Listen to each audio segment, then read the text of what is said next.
할렐루야. 오늘 하루도 하나님의 일이 우리의 삶 가운데 아름답게 진행되고 완성되는 것을 보기를 원합니다. 하나님이 기뻐하시는 일은 사람이 지나치게 애쓰지 않아도, 인간적인 방법을 사용하지 않아도 하나님께서 이루어 가시는 것을 보게 됩니다.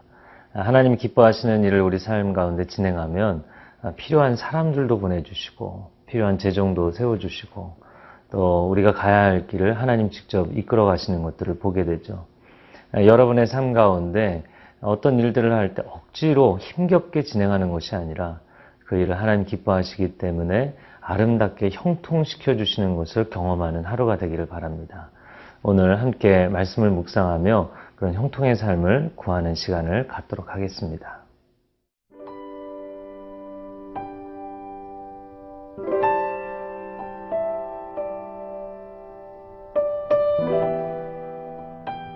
에스라 7장 11절에서 28절 말씀입니다. 여호와의 계명의 말씀과 이스라엘에게 주신 율리의 학자요 학자 겸 제사장인 에스라에게 아닥사스다 왕이 내린 조서의 초본은 아래와 같으니라. 모든 왕의 왕 아닥사스다는 하늘의 하나님의 율법에 완전한 학자 겸 제사장 에스라에게 조서를 내리노니, 우리나라에 있는 이스라엘 백성과 그들 제사장들과 레위 사람들 중에 예루살렘으로 올라갈 뜻이 있는 자는 누구든지 너와 함께 갈지어다. 너는 내 손에 있는 내 하나님의 율법을 따라 유다와 예루살렘의 형편을 살피기 위하여 왕과 7 자문관의 보냄을 받았으니, 왕과 자문관들이 예루살렘에 거하시는 이스라엘 하나님께 성심으로 드리는 은금을 가져가고, 또 네가 바벨론 온 도에서 얻을 모든 은금과 및 백성과 제사장들이 예루살렘에 있는 그들의 하나님의 성전을 위하여 기쁘게 드릴 예물을 가져다가 그들의 돈으로 수송아지와 순양과 어린 양과 그 소재와 그 전제의 물품을 신속히 사서 예루살렘 내 하나님의 성전 제단 위에 드리고, 그 나머지 은금은 너와 너의 형제가 좋게 여기는 일에 너희 하나님의 뜻을 따라 쓸지며, 내 하나님의 성전에서 섬기는 일을 위하여 내게 준 그릇은 예루살렘 하나님 앞에 드리고, 그 외에도 내 하나님의 성전에 쓰일 것이 있어서 내가 드리고자 하거든 무엇이든지 궁중 창고에서 내다가 드릴지니라. 나 곧 아닥사스다 왕이 유브라데강 건너편 모든 창고지기에게 조서를 내려 이르기를, 하늘의 하나님의 율법 학자 겸 제사장 에스라가 무릇 너희에게 구하는 것을 신속히 시행하되, 은은 100달란트까지, 밀은 100고르까지, 포도주는 100밭까지, 기름도 100밭까지 하고 소금은 정량 없이 하라. 무릇 하늘의 하나님의 전을 위하여 하늘의 하나님이 명령하신 것은 삼가 행하라. 어찌하여 진노가 왕과 왕자의 나라에 임하게 하랴. 내가 너희에게 이르노니, 제사장들이나 레위 사람들이나 노래하는 자들이나 문지기들이나 느디님 사람들이나 혹 하나님의 성전에서 일하는 자들에게 조공과 관세와 통행세를 받는 것이 옳지 않으니라 하였노라. 에스라여, 너는 내 손에 있는 내 하나님의 지혜를 따라 내 하나님의 율법을 아는 자를 법관과 재판관을 삼아 강 건너편 모든 백성을 재판하게 하고, 그중 알지 못하는 자는 너희가 가르치라. 무릇 내 하나님의 명령과 왕의 명령을 준행하지 아니하는 자는 속히 그 죄를 정하여 혹 죽이거나 귀양 보내거나 가산을 몰수하거나 옥에 가둘지니라 하였더라. 우리 조상들의 하나님 여호와를 송축할지로다. 그가 왕의 마음에 예루살렘 여호와의 성전을 아름답게 할 뜻을 두시고 또 나로 왕과 그의 보좌관들 앞과 왕의 권세 있는 모든 방백의 앞에서 은혜를 얻게 하셨도다. 내 하나님 여호와의 손이 내 위에 있으므로 내가 힘을 얻어 이스라엘 중에 우두머리들을 모아 나와 함께 올라오게 하였노라. 오늘 본문의 첫 번째 부분입니다. 11절 말씀, 여호와의 계명의 말씀과 이스라엘에게 주신 율례 학자요 학자 겸 제사장인 에스라에게 아닥사스다 왕이 내린 조서의 초본은 아래와 같으니라.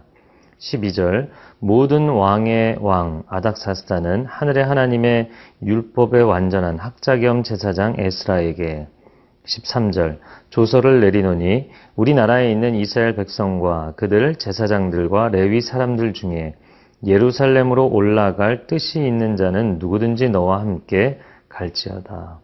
11절에 학자 겸 제사장인 에스라가 등장을 합니다. 이 에스라를 소개할 때 항상 많이 나오는 소개의 표현이 그는 학자 겸 제사장이었다라는 표현이죠. 그는 하나님을 섬기는 일에 있어서 이론과 실제를 겸비했던 사람입니다. 하나님의 말씀에 정통한 학자였을 뿐만 아니라 또 하나님의 성전에서 실제적으로 예배를 드리고 제사를 드리는 일에 있어서 또 그 일을 진척함에 있어서도 기여했던 제사장이었다라는 것이죠. 이론과 실제를 겸비한 인물이 되는 건 매우 중요합니다. 우리는 한쪽으로 치우치게 되면 탁상공론에 빠지기가 쉽고 또 다른 한쪽으로 치우치게 되면 어떤 중요한 깊이 있는 내용들은 이해하지 못하면서 현장만을 강조하게 되기도 하죠. 그런데 오늘 이 에스라는 학자 겸 제사장이었다. 이렇게 이론과 실제를 겸비한 리더들이 많이 나와야만 하나님 나라를 세우는 데 있어서 큰 기여를 하게 되죠. 또 삶의 현장에서도 마찬가지이고 기업의 현장에서도 마찬가지입니다. 저와 여러분이 그런 인물이 될 수 있도록 날마다 하나님의 훈련을 받는 그런 축복이 있기를 바랍니다. 아닥사스다 왕이 조서를 내린 내용을 보니까 에스라에게 힘을 실어주고 그에게 리더십의 권위를 부여해 주면서도 오늘 13절 말씀에 예루살렘으로 올라갈 뜻이 있는 자는 너와 함께 갈지어다. 마음에 자원하는 사람들이 갔으면 좋겠다라고 이야기를 한 것이죠. 자, 에스라에게 모든 이 일을 진행할 수 있도록 리더십을 부여해주고 전권을 허락했습니다. 또 재정도 지원해주고 또 예물도 그와 함께 보내주었습니다. 또 호위병을 함께 보내주겠다라는 권면들도 하게 되죠. 그런데 실제로 함께 갈 인원을 동원하는 문제에 있어서는 억지로 동원하지 말고 자원자를 모집하면 좋겠다라고 이야기를 했다는 것이죠. 저는 이것이 세상에서 일을 할 때에도 그리고 하나님의 일을 할 때에도 상당히 중요한 요소라고 봅니다. 왜냐하면 이 일이 정말 하나님의 일이라면 하나님의 일은 하나님이 하신다라는 리더십의 태도가 중요하기 때문이죠. 우리가 교회에서 일을 할 때 이 일은 정말 하나님의 일이다 라는 생각을 가졌을 때 리더가 두 가지 방식으로 접근하는 것을 보게 됩니다. 첫 번째는 이 일은 하나님의 일이기 때문에 의문의 여지가 없다. 모두가 동참해야 된다라고 억지로 밀어붙이는 리더가 있습니다. 그러면 그 일에 동참하지 않는 사람들은 배신자가 되고 하나님의 뜻을 따르지 않는 이상한 부류의 사람들이 되어버리는 것이죠. 그러나 또 한 부류의 리더십들은 이렇게 합니다. 이 일이 정말 하나님의 일이라면 내가 억지로 밀어붙이지 않아도 하나님이 사람들을 보내주실 것이고 하나님이 재정을 채워주실 것이라는 여유와 평안함이 있는 것이죠. 그래서 사람들에게 하나님의 비전을 소통하고 그들이 자원할 수 있도록 기다려주는 것이죠. 이것이 좋은 리더십이라고 생각이 됩니다. 하나님의 일은 하나님이 하십니다. 사울과 다윗의 관계를 볼 때 사울 왕은 600명의 용사들이 곁에 있어도 벌벌 떨었죠. 곁에 3,000명의 용사들을 데리고 다니면서도 그는 늘 불안불안했습니다. 그러나 다윗은 400명, 600명의 오합지졸의 사람들을 데리고 다니면서도 마음이 늘 평안했죠. 왜냐하면 하나님의 일은 하나님이 하신다라는 믿음의 확신이 있었기 때문입니다. 오늘 여러분이 하나님 기뻐하시는 일을 진행하고자 합니까? 그 일을 하나님이 이루신다는 걸 신뢰하십시오. 물론 하나님이 보내주신 사람들과 그 일을 할 것입니다. 그러나 사람들을 억지로 밀어붙이는 것이 아니라 그들의 마음에 자원함이 일어날 수 있도록 격려하면 좋겠습니다. 하나님의 일에 우리가 동참하면 그것이 축복이 되고 하나님의 일에 불참하면 그것은 손해가 되는 것이죠. 그렇기 때문에 그런 자신감과 여유가 있다면 우리가 하는 일들이 많은 사람과 화평케 되리라고 믿습니다.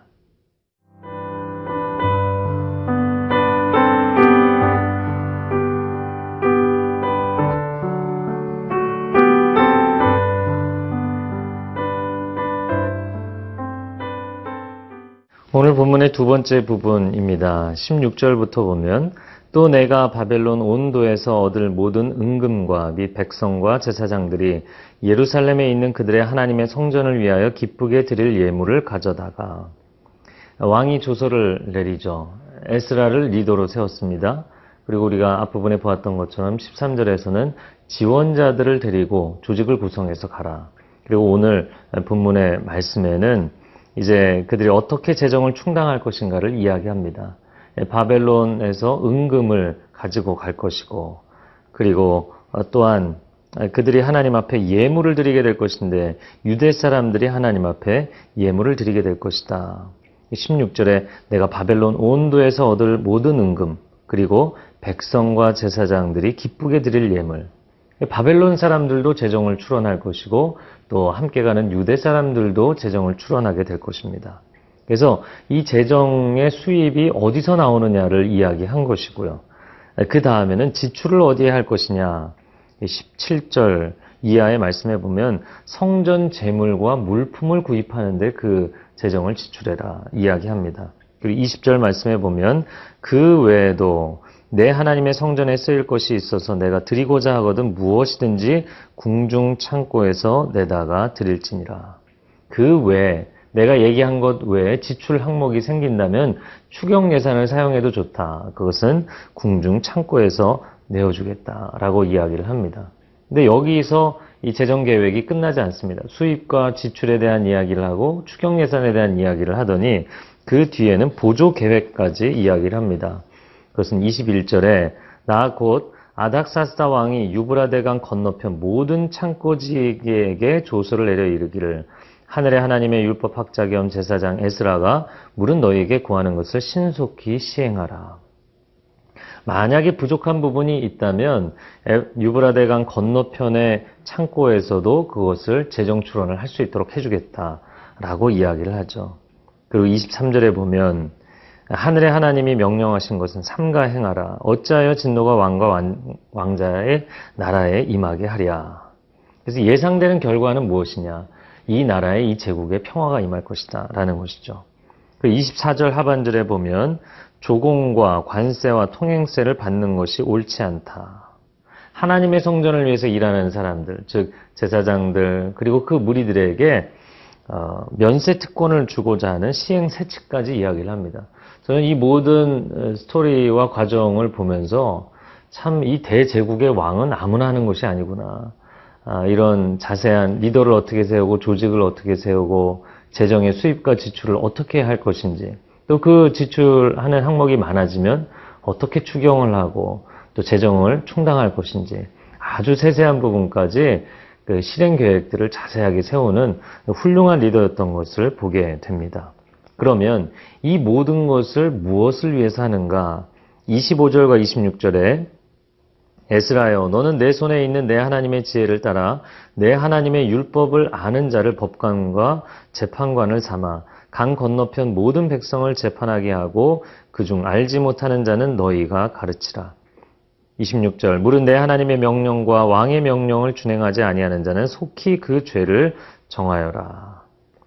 신의 명령과 왕의 명령을 준수하도록 가르쳐야 되고 그것을 사회의 바른 기준으로 삼아야 된다라고 이야기를 합니다. 왕이 내린 명령이지만 사실 이것이 에스라가 하고 싶었던 가장 중요한 본격적인 일이었던 것이죠. 세상 사람들은 자기가 리더의 자리에 오르는 것 자체가 목적이 되는 경우가 많습니다. 자신의 사명에 집중하기보다 자리에 집중하는 사람들이 많죠. 또 사람들을 불러 모으고 큰 조직을 만드는 것 자체에 집중하는 사람들이 있습니다. 이 조직에 집중하는 것보다 사명에 집중하는 것이 중요한 것이죠. 또 많은 사람들이 재정을 모으고 펀드레이징을 하고 큰 예산 규모를 갖는 것을 자랑하기도 합니다. 그러나 그 예산도 어떠한 사명을 위해 필요한 것인가가 중요한 것이죠. 조직도 자리도 예산도 우리가 감당해야 될, 목숨 걸고 가야 될 사명을 위해 존재하는 것입니다. 에스라는 이 이스라엘 땅에 가서 영적 기준을 바르게 세우고자 하는 그 사명을 위해서 이 모든 것을 진행한 것이죠. 여러분의 사업에 어떤 프로젝트를 진행합니까? 여러분의 자녀들을 왜 열심히 양육합니까? 결국에 궁극적인 비전과 사명이 있어야 하는 것이죠. 여러분의 삶에 하나님이 주신 가슴 뜨거운 그 사명을 가지고 살아가는 복된 하루가 되기를 축복합니다. 함께 기도하겠습니다. 사랑하는 주님, 우리의 삶에 많은 것들을 우리가 추진하고 계획하지만 하나님 이 모든 것, 사람들을 모으고 그리고 내 자리가 보장되고 또 재정을 충당하고 이 모든 일들이 왜 하는 것인지, 정말 하나님의 영광을 위해 하는 것인지 궁극적인 비전을 점검하고 또 새롭게 하는 하루가 되게 하여 주옵소서. 그러므로 우리의 삶 가운데 하나님이 우리의 인생을 인정해 주시고 지지해 주시는 것을 경험하는 축복이 있는 하루가 되게 하여 주옵소서. 예수님의 이름으로 기도합니다. 아멘.